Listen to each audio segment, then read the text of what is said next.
Ransomware is not something you can easily ignore. Even though you're a small business, you can become a potential victim and you have to be prepared for that.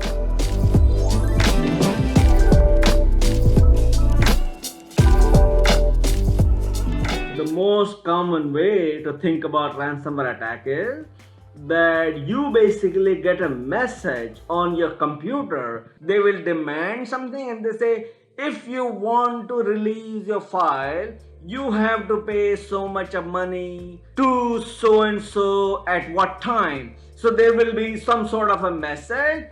So you know that you actually got infected by the ransomware attack.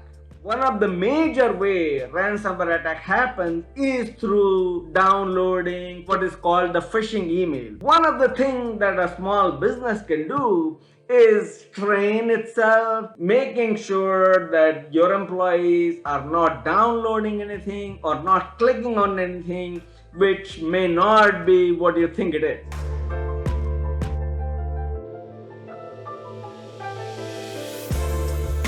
One important thing you can do about ransomware is basically backup. And I'm not saying that you have to back up the whole machine, but you can imagine some part of the data is really critical for you. You can make a plan every week. You will make sure that on Friday, when you quit your office, that important piece of data is basically backed up.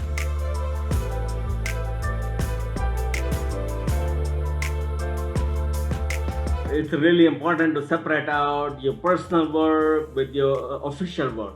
So when we use a machine for personal work, we end up going to emails which are not really the business email. We end up downloading apps. Maybe they're dangerous for the business.